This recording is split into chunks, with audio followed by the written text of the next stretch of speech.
Promotional consideration paid for by the following. Natural selection is fun when you're in charge. Deity Select! It's the new PC game that lets you do the job God should have done. Unlike real life, you can destroy anything that annoys you. And finally, you can be the really big man. Deity has absolute power! Create an entire world and populate it. In your entertainment, you should be the boss. Found a new religion, all about yourself. We love and worship you, Master. You're killing us, Deity! You're still a socially awkward dick! Deity is about you in charge of destiny! Make yourself invisible and force people to love you by raining fire and rats on them. Deity is punishment for everyone! Pick up a copy of Deity today. Then take over the universe. Deity! Shut up and sit down.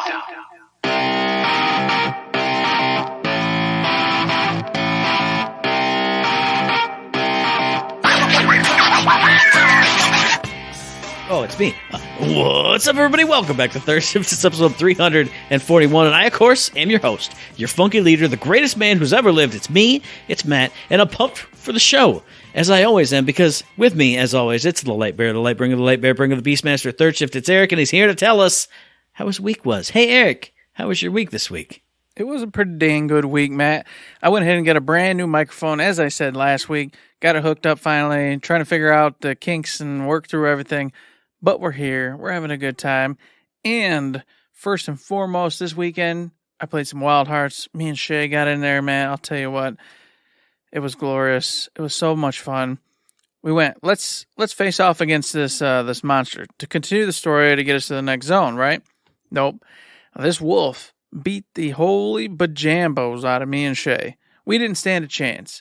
Got our butts kicked, so we went, all right, we need to go back and actually concentrate on doing some of these quests, leveling up a bit, which is what you're supposed to do, but we thought maybe while me and him play, we'd just kind of like jump ahead, and that way on your own you could do some of the side stuff, but we hadn't been doing the side stuff, so we hit a brick wall.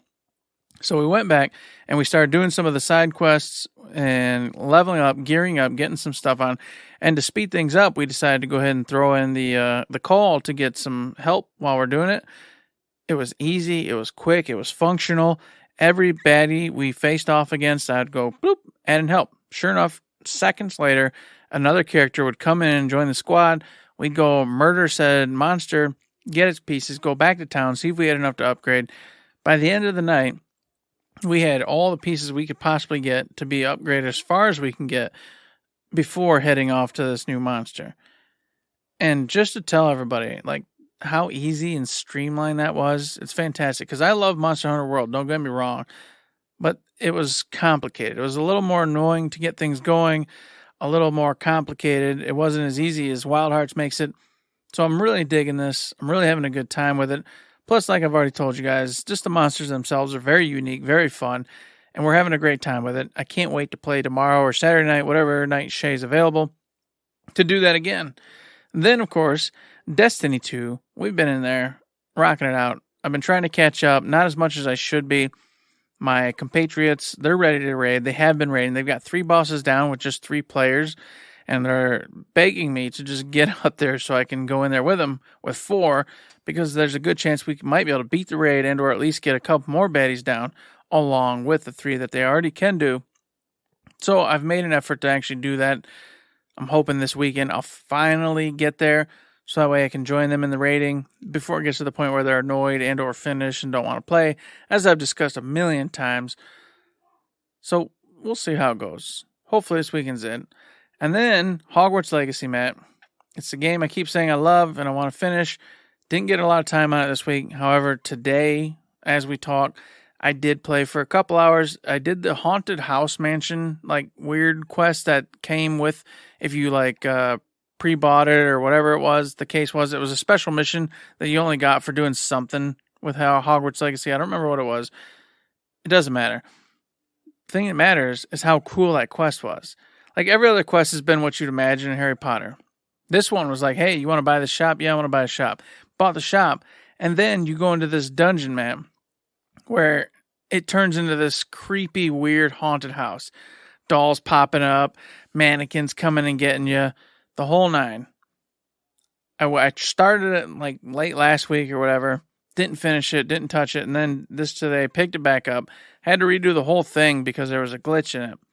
But it was worth it because I finally got the cohesive story, did the entire mansion or entire dungeon by itself. And just how cool and different it was and how it was like super weird and just spooky and strange and out there compared to the rest of the game. I loved it. I loved every minute of it. And then the reward at the end was you get to own a shop where you can take all the items, any excess stuff you have, and then give it to this house elf who sells it for you to make a profit. So you not only just get to this, throw your gear at the blacksmith and just give it for whatever the base price is, you now can give this house elf the gear to make profit off of it. So it's super cool, super fun. I enjoyed it. You know what else is super cool and super fun? This is going to tie into something I'm going to talk about. Being in a time loop, because you said literally all that same stuff last week on the episode. But I didn't get to do it. That's the thing, man. It's this week I got to actually do it.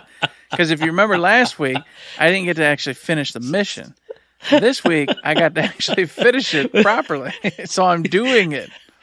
I'm not trying to bust your balls too much, but you're like, yeah, the house elf, it sells stuff, and doodly-doo-doo. And But I'm I don't know. I'm sorry. I'm sorry. I'm just saying. I did it. Instead of last week where I started it and I knew where it was going to go, so I was talking about it. But this week is done. Okay. And so now I've got, I go back to her, in between, questing, and she goes, hey, I sold your, this gear, this gear, that gear, this gear. And then I get the money and I get the stuff. So it's actually finished and I got to see it through, which was awesome. It was such a good time. But now that it's done, as I said before. If you talk about it next week, the show's over. It's done. We're never going to talk. No, this time I'm going to mainline it because, as I said last week, I want to finish it up. So I just started the other two, the main side quests or whatever you want to call them. And then I got the main one to do, and then we're going to hopefully finish the game and smoke it out. But that's what I was doing in that game.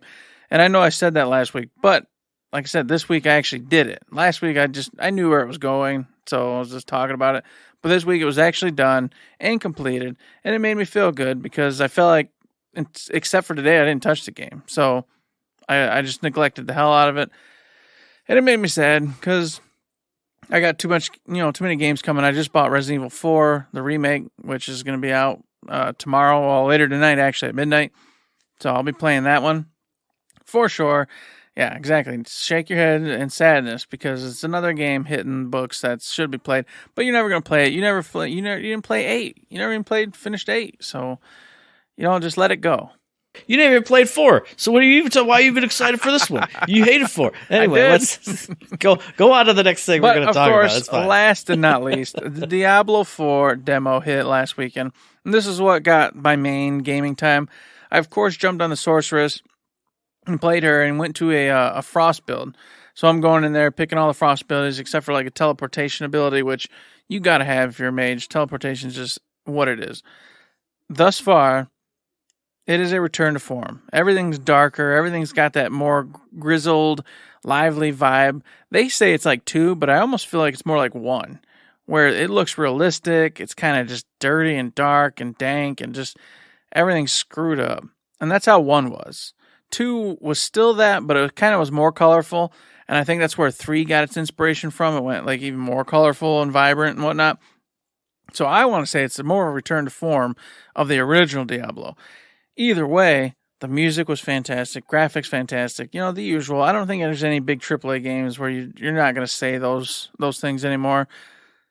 But what I want to get at is that the dungeons, I got so caught up in doing these really cool dungeons that I got to level 20, but I didn't finish the campaign. And that sucks. I got another chance this weekend, so we'll probably get there. But it just sucks because I wanted to do it all. But throughout the entirety of it, there's these new dungeons that are going to become like what you do in the end game, and they're always going to change up slightly. But in this, you could do them as well. And there was just, 5, 6 at least of them. So every time I'm doing quests and then the side quests, I'd find this dungeon. I'd go in there and complete the dungeon. It'd give me pieces that weren't even for sorcerers or sorceresses. I didn't care because I just wanted to go see the unique environments that this dungeon put together. Because as they said in a whole dev thing, they're going to be themed around this one main thing, but inside they're going to give you like different bad guy archetypes and stuff going on. So I wanted to see what every single one of them was. I wanted to see what every environment's dungeons or mini dungeons area looked like. And the HP Lovecraftian one was just phenomenal. They had like a prison one, a jungle one, etc., etc. And they just kept impressing me, and I kept having so much fun doing them that I would go in there and complete it before I even had a mission or anything to go in there at all. And then, of course, once I had a side mission or something to go in there, I'd do it all over again just to see how it, changed up a little bit. And it did. It actually would have like a different quest for you while you were in there, a different thing to do or complete or find while you were in the dungeon. I had such a fantastic time with it. I started getting legendaries, and that was like pumping me up because then, of course, you're starting to like pick together what you want, trying to piece together some kind of build off these random ass legendaries you were getting. And then, of course, the world boss came. I was not prepared, not leveled up enough to do it. Didn't get a chance to fight him. That's what I'm hoping for this weekend. So overall, Diablo 4 is just looking really good. I cannot wait to play it. I had a ton of fun with the demo. And of course, I've told you guys before, with, Blizzard, I'm not going to watch them anymore because they take too long to do anything. But now that this one's on the doorstep, it's exciting to be back in the world of what Blizzard's up to. So I can't wait to play the demo this weekend and do some Necro action. And then sit back and just chill till June because that's when the actual game comes out. And that's all I've been up to, Matt. What about you? I've been up to so many things. First off, last Friday, St. Patty's Day, had a good breakfast with my bros, went and drank some beers, had some laughs, had some fun. Something happened later in the night, maybe, possibly. Strange things could have happened, but I haven't got any confirmation of that, so we're going to skip over that and go to the very next day, which is when I went to the Wharton Center and saw Beetlejuice, which is, I was going to say the newest musical that's come out, but like the most recent. Like, it just got off Broadway and now it's touring and boom, it's here. And it was awesome. Now, I know you're going to shake your head at me when I say this, Eric, but it's fine because you do that no matter what thing I'm talking about. I have never seen the actual original movie. So it was like, hey, and there it is. There's the look. That's what I was waiting for. Hey, I was busy watching Batman Returns. What do you want from me? But no, it was a great show. Funny, wacky, over the top. I see why, if it's close to what the movie is, which I will see fairly shortly here, I can see why everybody loved it. It was a ton of fun. I looked up the main actress who plays Lydia because her performance was outstanding. Like, I couldn't believe how good she was, like belting out these amazing songs, especially by the end where it goes to like some big crescendo and she's like just belting it out. It was incredible. I'm sitting pretty close and it's just like, whoa. I was in awe of the talent. So it was great. It was a lot of fun. It was funny. It was, not too emotional, but the songs were just, everything was catchy. Everything was cool. And then just to see this like powerhouse performance, it was great. Then the very next day on Sunday, went to a Lansing Symphony Orchestra chamber concert. They had a little piano trio. So a piano, violin, and a cello. Really awesome stuff as always. They did play a more like recent piece. I think it was a composer from like the 40s who had either maybe is still around or had just passed away not too long ago. And it was this weird discordant piece. Like one of them would have a real melody going or two of them would go back and forth. And then it'd be this weird disjointed piano thing in the middle of it. And then like it would kind of pass around like that. Like the piano would be going and then the strings are kind of going wild. It was, I don't know. It was an experience, but that was just one of the 4 different pieces they played. The other ones were more traditionally cool. So a good experience overall. Then Tuesday, 2 days ago as we're recording this, went to Detroit for Crystal and Resonance, the Final Fantasy piano concert. And that was awesome. Just like the symphonic version that I went to sometime last year in Grand Rapids. It was just one dude on the piano, and then they had a big old screen showing off, scenes from the different Final Fantasies he was playing the music from. It was great. It was awesome. If you have a chance to see it, definitely go see it.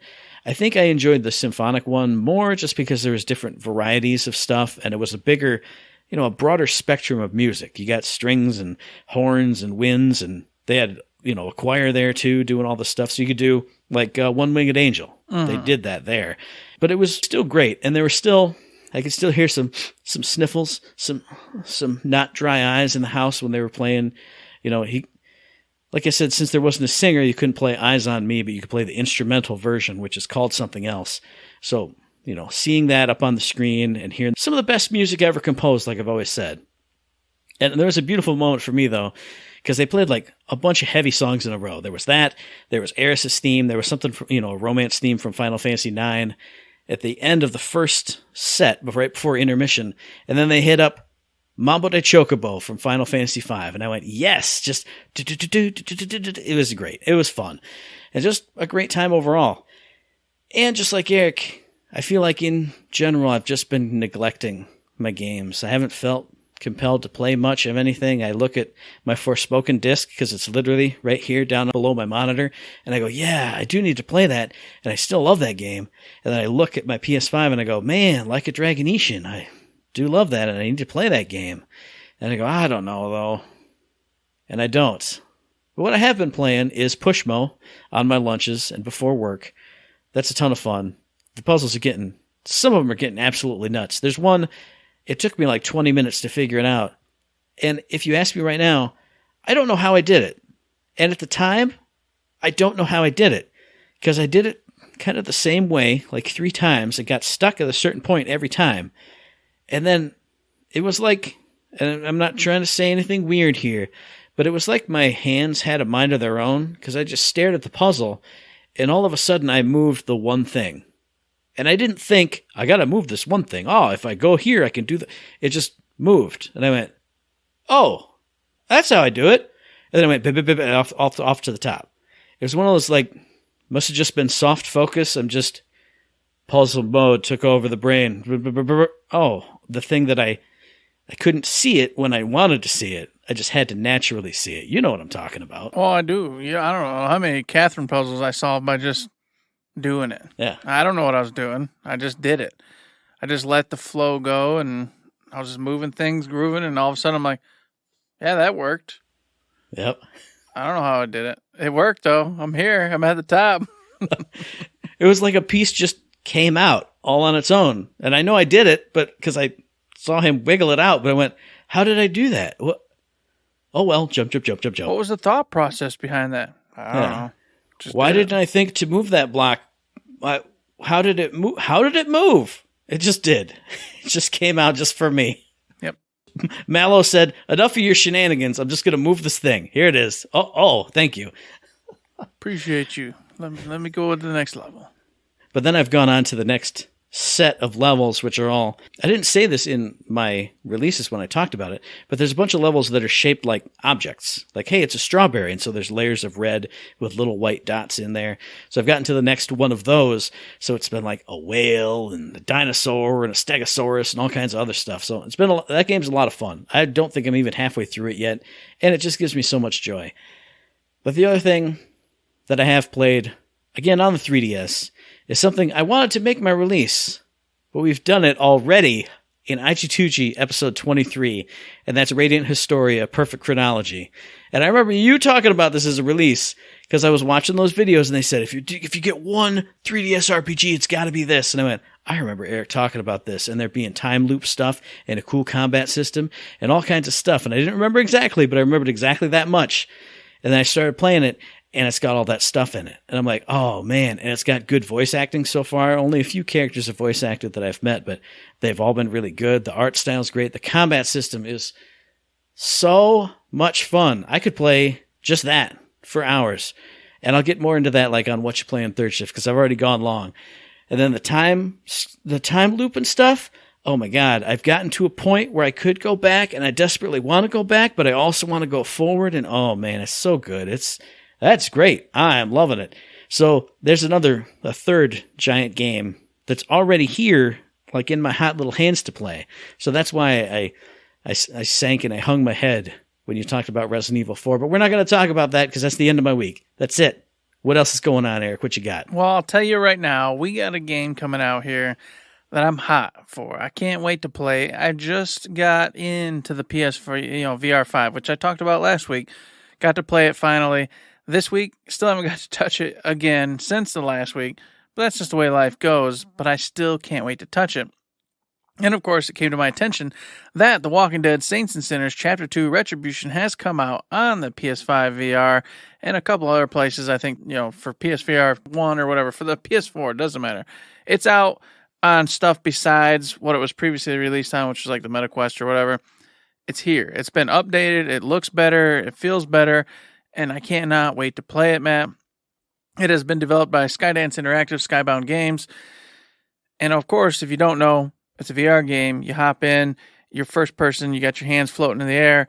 It takes place in New Orleans. So you're down there in the old southern area of the United States having a good time. This Axeman, he's got a whole storyline, a bit about what he's doing and why he's doing it. And you're just an outsider. You're a visitor. You're a tourist coming into his environment, coming to his town. And he wants to take you out because he's crazy in the head. Hence the game starts. You're being chased by this baddie who's all really cool looking. He's got this whole like unique get up, and he carries, of course, like a fireman's axe, basically looks like. And he's hunting you down the whole time. And you get to just kill zombies and then, of course, take up quests throughout the environment you're in with the different factions of humans that are around. So previously, the original, from what I hear, because I didn't play it, was kind of like more open and you just kind of explored and did things on your own. This one's more of a story. It pushes you in a certain direction. But the cool part about that is you actually get a nice, like, actual fundamental story and you get more opportunities to accept quests and do things for the people and like get more immersed in the environment you're in. And that to me sounds better than just kind of like floating around, killing zombies, finding loot and finding things to do. This one gives you a focus, gives you something you're actually trying to accomplish. And then of course from like some of the trailers I saw, it's just like Walking Dead. The humans are fighting humans constantly. There's no rest for anybody. And then on top of it, the zombies are doing their thing. And you're out there murdering. You get different weapons. You get all the sorts of shotguns, pistols, knives, axes, chainsaws, you name it. You get to play with it in this game. And what I saw, I really liked. And from what I played of PSVR 2 last week, and I told you guys on the show, I can't wait. It's a definitive buy for me. I'll probably pick it up the minute this weekend I put the PSVR 2 back on, and then go ahead and play that along with the Drum Rocks game that I told you guys about last time. I'm so stoked for this. It looks good. It looks like a lot of fun. The graphics are they're pretty good. I will say that in parts, like the zombies do look kind of low res sometimes, but the environments really look pretty good and everything looks solid. And I think in the VR it's going to look even better. And then one of the reviewers did note too that the PSVR 2's OLED screen really heightens the game overall because the blacks are black, the typical OLED scenario. So when it's dark, and you actually have to use a flashlight, lighter, whatever it is you have to see where you're going. And that just makes the tension all that more, sharp. And that I'm looking for. I think that'll be a ton of fun in VR. So if you're looking to get a game for the PlayStation VR 2, consider it. I'm going to buy it, and I'll be able to tell you actually about it all maybe next week, hopefully if I get to play it this weekend, which I intend to. You're hyped about another game to get and play. I'm also hyped about another game that I desperately want to get and play, and that's Tchia, which is a game that's been shown off in PlayStation State of Plays. It's been all over the place, and every time it comes out, I want to talk about it more. Now it's out because it came out on the 21st, developed by Awakeb, I'm not sure how to pronounce it, published by Kepler Interactive. It's released for PC and PlayStation, and it's launching in the PlayStation Extra tier. So if you have PlayStation Plus Extra, or however they call it, you do get this for free. All the reviews I've seen have talked about how this is basically a love letter to this little archipelago off of the coast of Australia called New Caledonia, because two of the founders of the development team came from there or lived there or whatever. And this is a story about a girl who lives on a beautiful tropical archipelago, just like New Caledonia is. She lives alone with her father and a friend of theirs. And one day, the big bad guy comes with the soldiers, who are these, like, made out of paper kind of creatures, and they steal her father away, and she's got to go find him. That's the basics of the story. But what really is happening in this game is you're wandering through beautiful environments. You're going from island to island. You get a little raft, Legend of Zelda, Wind Waker style, and you're just experiencing this world and this island. And yes, you are meeting up with different villagers in different places and learning about their culture and, helping them out with stuff.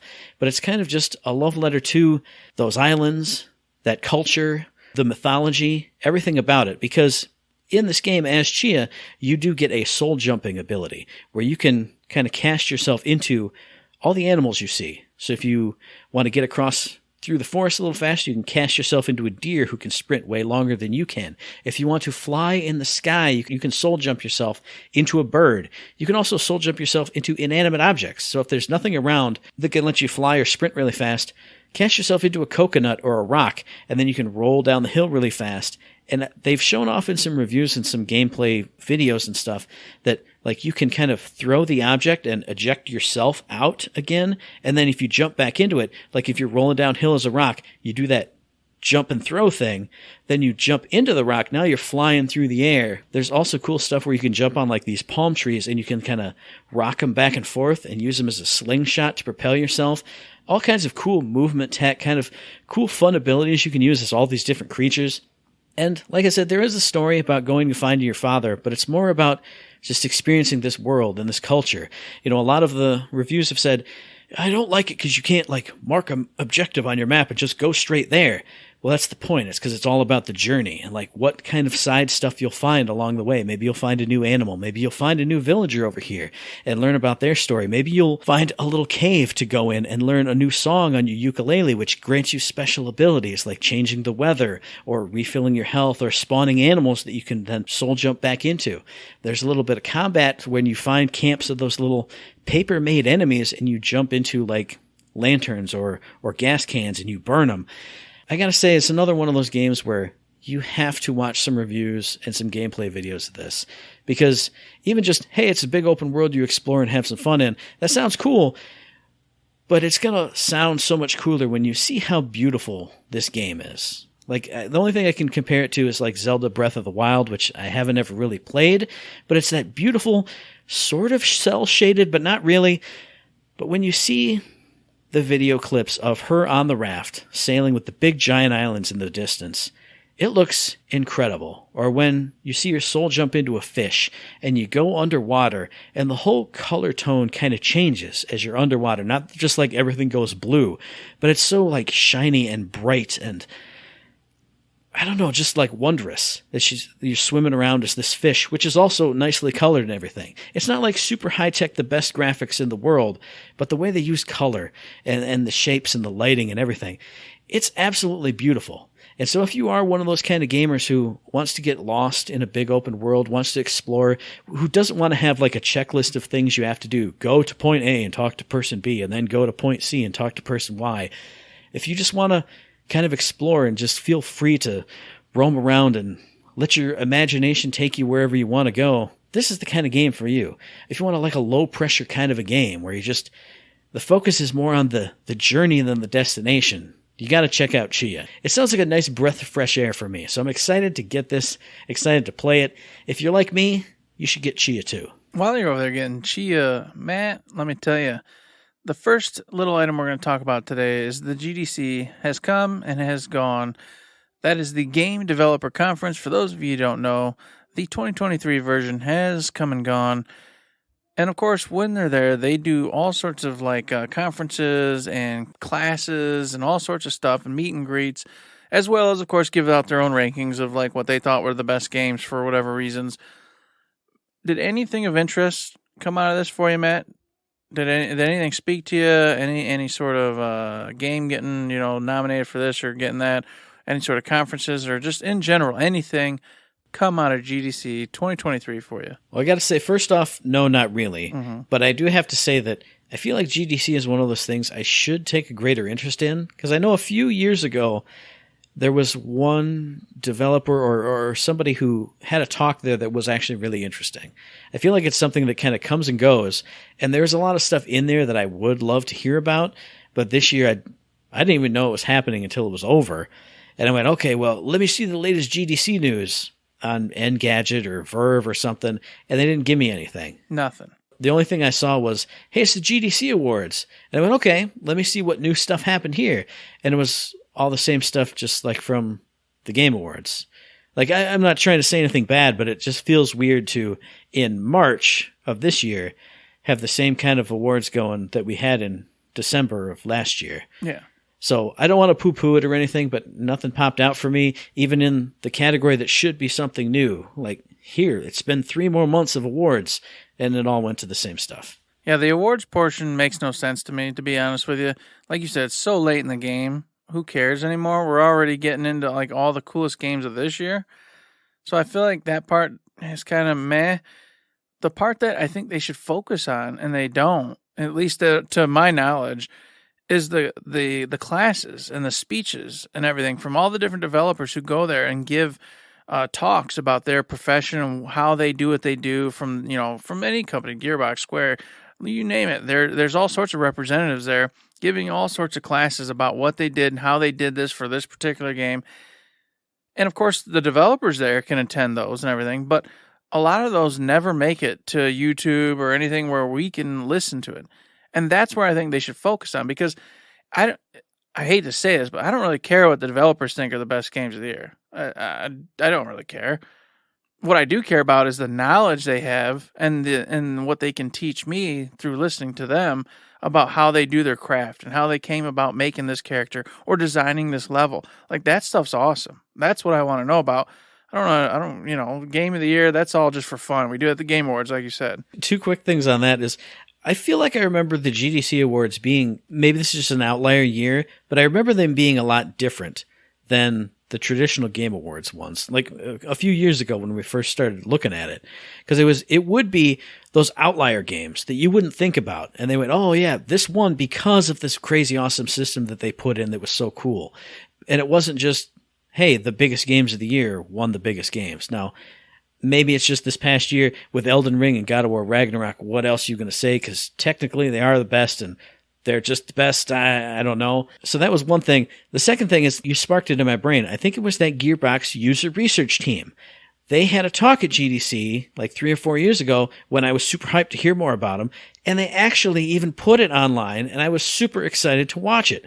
So it's just like you said, if this was more like not like an E3 like the public goes there event, but an E3 online type of event where, hey, if you want to watch, maybe if they don't put the VODs on, or if people don't want their stuff aired, but air a lot of this stuff. Have a schedule up on the GDC Twitch. I guarantee you'll get so many people watching. You'll get so many advertisers getting advertiser dollars in their faces. You don't have to make it a big commercial event or anything, but just like you said, I would watch so much of that stuff. And from because there's indie devs that go there and have a big thing about their little indie game. I would love to hear more about that. And then, like we said, even big stuff. How did you make that happen? What choices did you see in the market that made you do this thing, do it this certain way?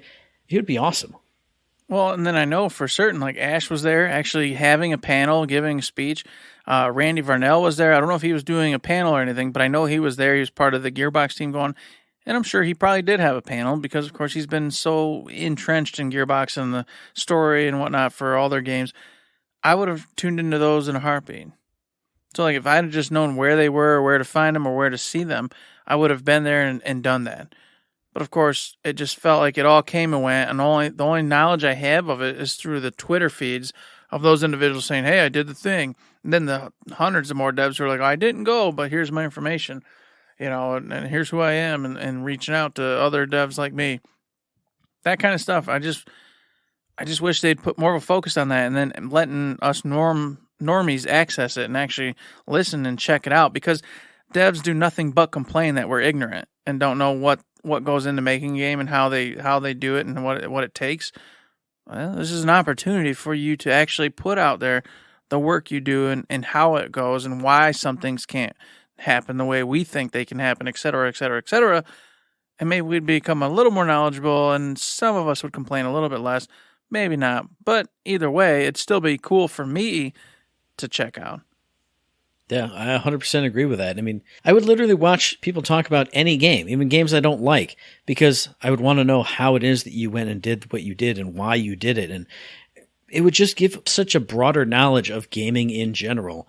And maybe the masses won't watch it. You'll still get the same kind of people on Twitter and everything. But for those who are interested, or for I don't know, people who are like coming up and want to study game design and get an inside look at what's going on, maybe they could get a peek and get excited about their future career and, go, oh, wow, look at this kind of stuff and learn from what other people have done and say, oh, I had a cool idea that was kind of like that and they made it this way. Now I can put my own spin on it over here. It just sounds like a no-brainer. I agree with it. So, you know what? Listen to Third Shift. Take what we just said. put it into the memory banks, get it going for next year, and or just educate us, because maybe this is all somewhere and we're ignorant and we just don't know where to go get it. But that's also on you, in my opinion, because I know where to go for every other big event. I go to Twitch and I click the button and I can go see all the stuff. So let me know. I literally put into Google how to watch E3 or whatever the event is, how to watch PAX East live streams. And it'll be like, oh, yeah, here's one at this time. Here's one at this time. Here's one at this time. Find it on the YouTube. Find it on the Twitch. Find it on the Twitter. Find it on the whatever. If you look into GDC news, you come up with nothing like I had. Exactly. So get on that. Make it a bigger event. Make it more accessible to us norms so we can enjoy what you're all talking about over there in the development departments. And of course, with that being said, this little piece, Matt, I thought was particularly cool for me and you. We both love Gears of War. We both enjoyed all the games back in the day. Well, guess what? Screenwriter Mr. John Spates, the screenwriter for Dune, which you might know, the most recent one, and of course, Doctor Strange, he's on board for a Netflix show, or actually not show, because this is where I got confused. He's on board for the Netflix film of Gears of War. They're also going to be doing a show adaptation, but I don't know much about where that's going to go or who's doing that. But anyway, John, he's in charge of the screenwriting, the Netflix film of Gears of War.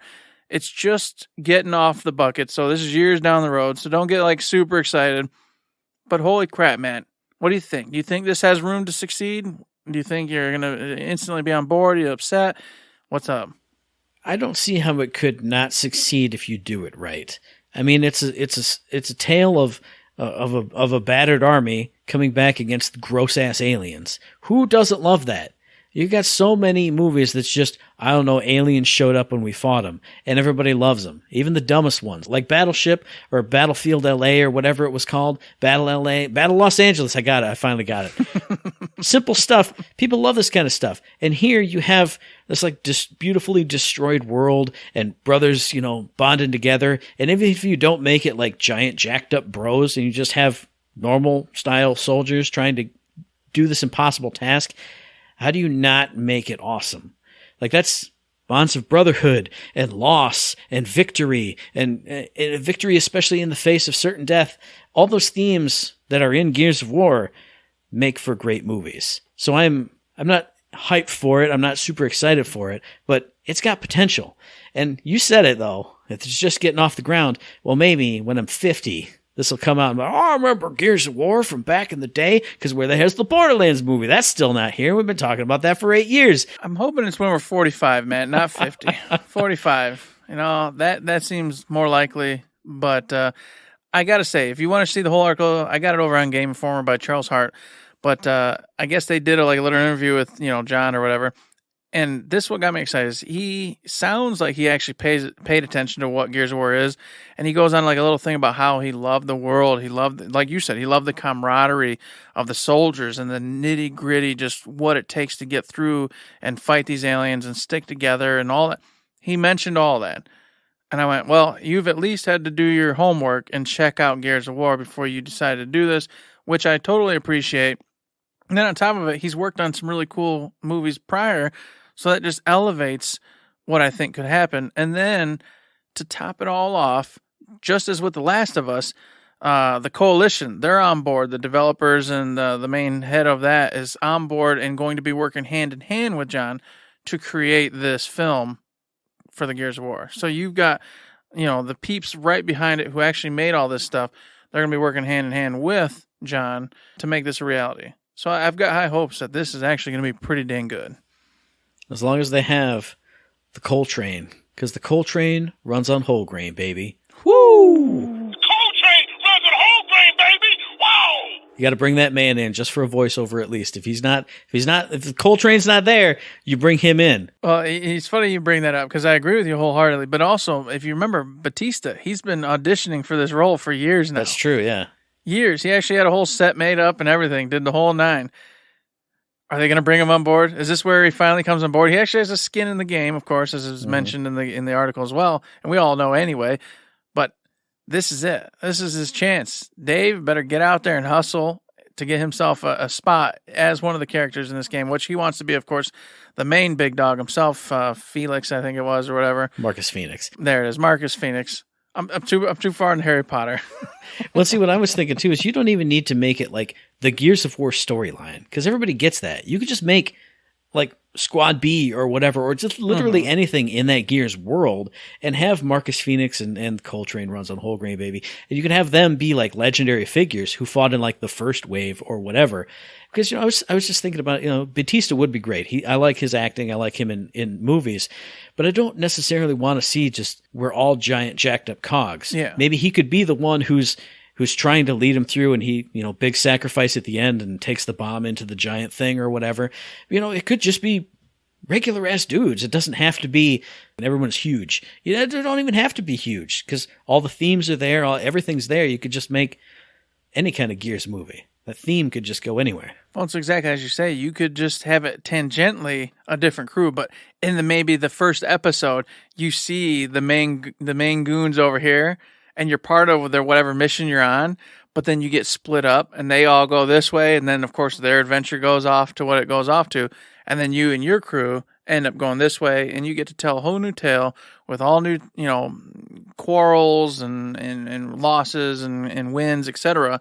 From this perspective of this crew going off this way, but you get that cool fan service moment of being in the same crew with the main characters you loved from the video games over here. So you're like, oh, I know they exist, and there they are. They went off to go do the thing I know about because I did it in the games. But no, I'm with this crew.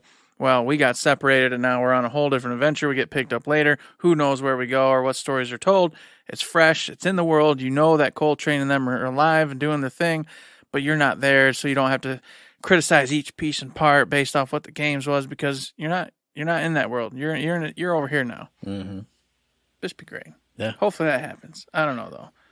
I don't know. It's probably too tempting just to stick with the crew and tell that tale. Because you're gonna want to see Marcus and Dom, and you're gonna want to see Baird and everybody else. But I just feel like you could do like the Next Generation, which is what they did in 4 and 5, where Batista could be Marcus Phoenix with a gray beard on and then helping out the kids. And, like I said, I just think it's perfect. He makes the big sacrifice at the end, and now it's officially on to the new generation. Cause I still don't think they've done that in the games. I still think he's just hanging out. I'm like, just let Phoenix go and just make good new characters. It's fine. You can do it. I promise you can do it. The poor bastard's seen and done enough. Let him go. He already lost his dad in the first trilogy. Now he's here in the second trilogy. Stop it. Leave that man alone. Let him go farm and raise cows or something. I agree. Raise those cows. Don't worry about them coming out of the earth and eating the cows and then having to get all involved all over again. You don't got to worry about it. Maybe make locust cows. It's fine. Hybrid style. I'd eat those cows. I don't care. Yeah. I'm fine with that. And of course, the last thing tonight, Matt, the PS5 Pro. It's been officially leaked. All the sources are talking about it. And this is how you know it's real. It's not like fake because everybody's got it. Everyone says, yes, this is for sure. This particular one, I think, came from the Insider Gaming. That's where I at least saw it, originally. And they said, hey, look, it's coming. End of 2024 is when it's slated to come out. There's no specs yet or anything of what it's going to entail. But it is a real thing. It's happening. It's not just, it's got to happen, right? No, it is happening. When it comes out, might change, but speculation's end of 2024, and they have no idea what it's going to have inside of it and what it's going to look like, any of that stuff. But I just wanted to kind of briefly, Matt, are you even interested in the PS5 Pro at all? And if you are, what is it going to take to get you to get it? And if you're not, why not? Okay, so I read this article when it first came out. And I went, man, Eric's going to want to talk about this on the show. And then I immediately forgot about it because it's the stupidest idea there could ever be. Think so. Okay. It's too soon for this. Now, granted, we've had our PS5s for quite a while, but for me, this is still the newest, hottest, freshest hotness. And that's because it is. So it's too soon to be like, hey, man, you want to buy a newer, freshness, hotness? No, I don't. Because I don't feel like this has even got all the mileage out of it that it needs to get. Oh, it hasn't by a long shot. They haven't even started making games only solely for the system really yet, to be honest. And that's the point that I was going to bring up. Of even God of War Ragnarok is still cross-platform. It's still on PS4. So the biggest game, like the biggest games of last year, Elden Ring and God of War Ragnarok, they're still cross-generation. They're not fully just PS5 or Xbox Series X, anything like that. So those two things, that I'll tell you. 3, I'll tell you, from literally every other human being's standpoint and point of view, we just were able to finally start getting PS5s. Now we got to buy a new one. I couldn't even get one for 8 years or however long it's been out. So there's that. It'll have been 4 when the PS5 Pro comes, if it's end of 2024. But even so, if you just were able to get your hands on it now, because James was asking about it on St. Patty's Day. Like, are they still having problems with it? Because Brian was supposed to get one. Is the shortage just finally gone? And we both went, yeah, they're pretty much finally gone. So if you are a general person who didn't get yours with Eric Battenluck, and you're just now getting it, hey, at the end of next year, why don't you go get another one? No. That's not going to fly. That's not going to do. But 4, and I'll end it after this, for me, I don't have a 12K TV. I don't have all the shinimus. I have this nice 1440p monitor, but everything I run looks freaking amazing on it anyway. So I don't have the highest, freshest hotness to need all the ray tracing and the 24K abilities or anything. So for me, this is more than enough, especially because they're not, we always say it, and I don't know any of this is actually true, they're not getting the most juice out of this. So don't try and sell me on another juicier thing that you're still not going to get the most juice out of. I don't know. I read it and I was bitter. I went, that's dumb. And I put my phone down. I will say I was saddened because I don't blame them for what they're doing. Now, the PS4 Pro came out like 3 years after the PS4 came out. So this will be 4 years later instead of 3 years later. So they're actually waiting an extra year. That, makes sense. And they said tentatively that 2028 is the soonest they're looking at a PS6. So we've got time. We're going to have some mileage with the PS5 and with the PS5 Pro if you choose to get it. So am I upset? Yes, because I agree with you wholeheartedly. They don't even have the PS5 figured out. They're not even making games that are strictly catered to the PS5 and which take every drop of power it can give you to you. And they're already going to move on to something that's even better. But with my experience from the PS4 to the PS4 Pro, they did a wonderful job of actually making the Pro better than the PS4, and on top of that, making the PS4 games still function and still awesome and still good, on top of just making that little extra bit even better for you if you had the Pro. So I wasn't on board the previous one when the PS4 did the PS4 Pro. I was pissed. I hated it. I was just like you with this one. But this time around, I feel a little bit different. I'm not as mad as I was, especially, Matt, if they can give me two things. One, the most important, stop making me decide between frame rates and resolution. I'm sick and tired of it. I want frame rates, obviously. I want that game to run quick, no matter what. I don't care if I take graphical hits. But if I can have both, oh my God, that's amazing. I will 100% back you up on that, because that pisses me off to no end, because I always choose graphics to start with, and I go, damn, this looks so good, but I feel so janky. Not herky-jerky, but it feels that way. And then I switch it to frame rate mode, and I go, damn, this feels like nothing else. I did it in Forspoken. Uh-huh. I went, wow, she looks so much better in graphical mode. Not that she looks bad, but then it was like, wham, a hit, and a little filter went over everything. And I went, it still looks great, and it still looks beautiful, but man, it looked so good before. And another thing I got to just jab you on, you wouldn't even own a PS4 Pro if your PS4 didn't explode like 8 times. You're right, because I was so mad. I was so mad. I told you, I didn't lie. I wasn't on board with it. I was angry about that. I was so upset that I spent all that money on my PlayStation 4 just to have to get another one mid-level through or whatever, mid-season through the system. It pissed me off. But I had to, because the other one went and took a dump. But after I did it, I went, holy crap. No, they did a good job. They actually made this worth the investment if you have the financial income to do something like that. So this time around, I'm sold. You know what I mean? I agree with you. I'm upset that this is happening the way it's happening. But I definitely, if they can do that one thing, and then the other things, just, if they do the one, I'm for sure going to do it. If they can do the second one, it's in the bag. There's no way I'm not doing it. Increase the dang internal storage. For God's sakes. After the debacle of my PS4, I will never again put storage onto my system. I won't do it. Because that is what destroyed my PS4. It destroyed it. It kept corrupting it over and over, jank after jank. And I bought the official PlayStation for whatever, Seagate or whatever the hell it's called, the official one. I didn't buy some janky third-party thing and try to hustle and do it myself. And it still corrupted the hell out of it and eventually bricked it.